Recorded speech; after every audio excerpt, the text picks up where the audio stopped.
الشیطان الرجیم بسم اللہ الرحمن الرحیم وَلَئِنْ أَخَّرْنَا عَنْهُمُ الْعَذَابَ إِلَىٰ أُمَّةٍ مَّعْدُودَةٍ لَيَقُولُنَّ مَا يَحْبِسُ أَلَا يَوْمَ يَأْتِيهِمْ لَيْسَ مَصْرُوفًا عَنْهُمْ وَحَاقَ بِهِم مَّا كَانُوا بِهِ يَسْتَهْزِئُونَ وَلَئِنْ أَذَقْنَا الْإِنسَانَ مِنَّا رَحْمَةً ثُمَّ نَزَعْنَاهَا مِنْهُ إِنَّهُ لَيَئُوسٌ كَفُورٌ وَلَئِنْ أَذَقْنَاهُ نَعْمَاءَ بَعْدَ ضَرَّاءَ مَسَّتْهُ لَيَقُولَنَّ ذَهَبَ السَّيِّئَاتُ عَنِّي إِنَّهُ لَفَرِحٌ فَخُورٌ إِلَّا الَّذِينَ صَبَرُوا وَعَمِلُوا الصَّالِحَاتِ أُولَٰئِكَ لَهُم مَّغْفِرَةٌ وَأَجْرٌ كَبِيرٌ فَلَعَلَّكَ تَارِكٌ بَعْدَ مَا يُوحَىٰ إِلَيْكَ وَضَائِقٌ بِهِ صَدْرُكَ أَن يَقُولُوا لَوْلَا أُنزِلَ عَلَيْهِ كَنزٌ أَوْ جَاءَ مَعَهُ مَلَكٌ إِنَّمَا أَنتَ نَذِيرٌ وَاللَّهُ عَلَىٰ كُلِّ شَيْءٍ وَكِيلٌ صدق اللہ العظیم۔ آیت نمبر 7 سے لے کر آیت نمبر 12 تک انشاءاللہ ہم سماعت کریں گے۔ سورہ ہود ہے اور سپارہ نمبر 12 ہے۔ وَلَئِنْ أَخَّرْنَا عَنْهُمُ الْعَذَابَ، اگر ہم ملتوی کر دیں ان سے عذاب، اگر ہم ملتوی کر دیں ان سے عذاب، إِلَىٰ أُمَّةٍ مَّعْدُودَةٍ، کچھ عرصہ تک، اگر ہم ان سے کچھ عرصہ تک کیا کر دیں، عذاب مؤخر کر دیں، ملتوی کر دیں،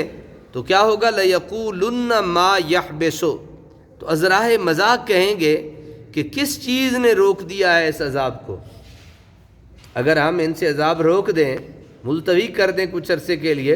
تو یہ کہتے ہیں وہ کون سی چیز ہے جس نے ہم سے عذاب کو روک دیا ہے؟ الا، خبردار، کان کھول کے سن لو، یوم یاتیہم لیس مصروفا عنہم، جس دن عذاب آ جائے گا ان پر تو نہیں پھیرا جا سکے گا ان سے،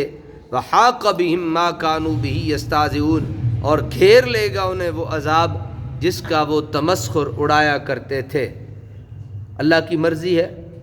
وہ جب کسی کو پکڑے اور جب کسی کو نہ پکڑے، چھوٹ دے دے، اس کی اپنی مرضی ہے۔ تو فرمایا کہ جب آ جائے گا تو پھر نہ تو مہلت دی جائے گی اور نہ انہیں وہ چھوڑ سکے گا۔ ان منکرین حق کا نرالا انداز ہے، جب ان کے سامنے حق پیش کیا جاتا ہے تو اسے رد کر دیتے ہیں، جب ان کے اس بلا وجہ انکار پر عذاب الہی سے ڈرایا جاتا ہے تو بڑی شوخی اور بے باکی سے کہتے ہیں لے آؤ اس عذاب کو، دیکھیں تو وہ کیسا ہوتا ہے۔ اگر اللہ تعالیٰ کسی حکمت اور مصلحت کے باعث نزول عذاب میں تاخیر فرماتا ہے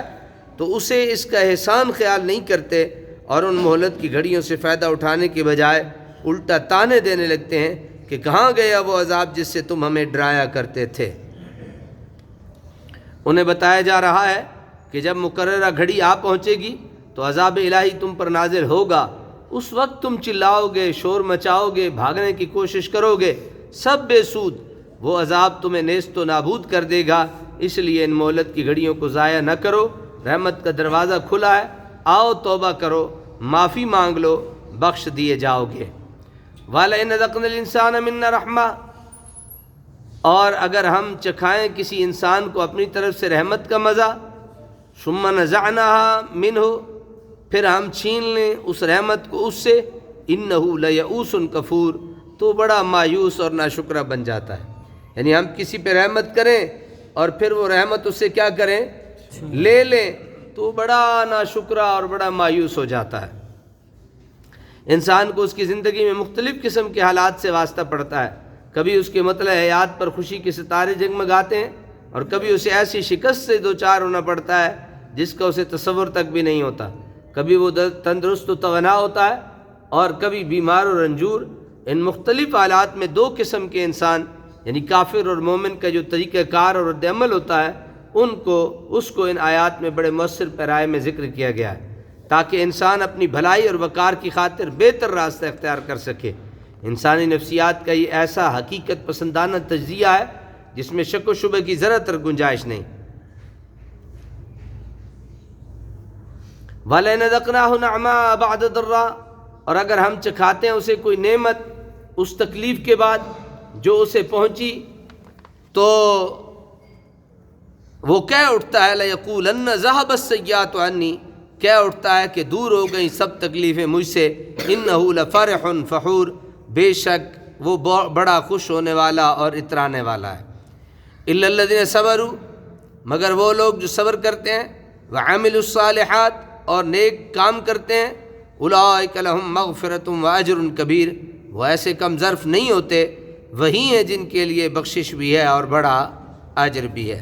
عام لوگوں کے طرز عمل کو ذکر کرنے کے بعد یہ بتایا جا رہا ہے کہ جو لوگ صبر کا دامن مضبوطی سے پکڑ لیتے ہیں اور اچھے کام کیے کرتے ہیں تو وہ یوں نہیں ہوا کرتے، وہ مصائب اندوہ کے تاریک لمحوں میں بھی نہیں گھبراتے، بلکہ چٹان کی طرح ڈٹے رہتے ہیں، اور خوشی کے دنوں میں بھی وہ کسی کم ظرفی کا مظاہرہ نہیں کرتے، بلکہ اپنے رب کا شکریہ ادا کرتے ہیں اور اپنے وسائل کو اس کی مخلوق کی خدمت کے لیے استعمال کرتے ہیں۔ حضرت صہیب رضی اللہ تعالیٰ عنہ سے مروی ہے کہ حضور صلی اللہ علیہ وسلم نے ارشاد فرمایا، مومن کی بھی عجیب شان ہے، اس کی ہر حالت اس کے لیے بہتر ہے، اور یہ صرف مومن ہی کی خصوصیت ہے۔ اگر اسے آرام و راحت پہنچے اور وہ اس پر شکر ادا کرے تو یہ آرام و راحت اس کے لیے خیر و برکت کا باعث ہے، اور اگر اسے تکلیف پہنچے اور وہ اس پر صبر کرے تو یہ تکلیف بھی اس کے لیے خیر و برکت کا باعث ہے۔ سبحان اللہ۔ دونوں صورتوں میں ہم نے کیا کرنا ہے؟ صبر۔ تکلیف پہنچے تو صبر، اور کچھ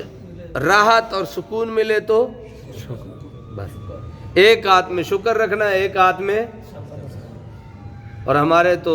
دونوں ہاتھ خالی ہیں، نہ ہمارے پاس شکر ہے اور نہ ہمارے پاس صبر ہے بس۔ لیکن کرنا ایسی ہے، مومنوں کی شان یہ ہوتی ہے کہ ان کے ایک ہاتھ میں کیا ہوتا ہے؟ شکر ہوتا ہے، کچھ مل جائے تیرا شکر، نہ ملے تیرا شکر، تیری مہربانی تیری مہربانی، یہ بندہ مومن کی شان ہوا کرتی ہے۔ فَلَعَلَّكَ تَارِكٌ بَعْدَ مَا يُوحَىٰ إِلَيْكَ، بس کیا یہ ہو سکتا ہے کہ آپ چھوڑ دیں کچھ حصہ اس کا جو وحی کی جاتی ہے آپ کی طرف، وَضَائِقٌ بِهِ صَدْرُكَ، اور تنگ ہو جائے اس کے ساتھ آپ کا سینہ، أَن يَقُولُوا لَوْلَا أُنزِلَ عَلَيْهِ كَنْزٌ، اس اندیشہ سے کہ کافر یہ کہیں گے کہ کیوں نہ اتارا گیا اس پر خزانہ، او جاء معه ملک، یا کیوں نہ آیا اس کے ساتھ کوئی فرشتہ، انما انت نذیر، آپ تو صرف ڈرانے والے ہیں، واللہ علی کل شیء وکیل، اللہ تعالیٰ ہر چیز کا نگہبان ہے۔ کافروں نے جب یہ قرآن مجید نازل ہوا تو آپ کفار نے آ کر کہا کہ یہ قرآن جو آپ ہمیں پڑھ کر سناتے ہیں اس میں تو ہمارے خداؤں کو برا بھلا کہا گیا ہے،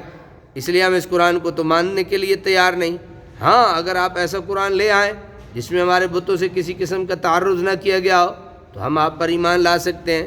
دوسرا اعتراض انہوں نے یہ کیا کہ اگر آپ سچے نبی ہوتے تو آپ کے پاس سونے چاندی ہیرے جواہرات کے خزانے ہوتے جنہیں آپ لوگوں میں تقسیم کرتے اور لوگ آپ کی بات مانتے، یا آپ کے ہمراہ کوئی فرشتہ ہوتا جو لوگوں کو آپ کی صداقت کا یقین دلاتا اور جو ماننے سے انکار کرتا اس کی گردن میں روڑ کر رکھ دیتا۔ دو چار کے ساتھ ایسا کیا جاتا تو کسی کو آپ کی دعوت رد کرنے کی جرت ہی نہ ہوتی۔ آپ کا حال یہ ہے کہ خود نانے جویں میسر نہیں تو کسی کو کیا دیں گے؟ ہم آپ پر آوازیں کستے ہیں، پتھر مارتے ہیں، غلاظت پھینکتے ہیں، راستے میں کانٹا بچھاتے ہیں، ہمیں تو کبھی سر درد بھی نہیں ہوا۔ آپ خود سوچئے کہ آپ جیسے نبی کا اتباع کرنے کی کسی کو کیا ضرورت ہے؟ یقین حضور صلی اللہ علیہ وسلم کے قسم کی عزت سرائیوں پر دکھ ہوتا ہوگا۔ اللہ تعالیٰ فرماتے ہیں محبوب یہ کیسے ممکن ہے آپ ان کی رضا جوئی کے لیے کتاب میں رد و بدل کر دیں، یا دولت کی کمی اور کسی فرشتہ کے ہمراہ نہ ہونے کی وجہ سے کچھ دل گرفتگی محسوس کریں؟ نہیں، ہرگز نہیں۔ اللہ تعالیٰ عمل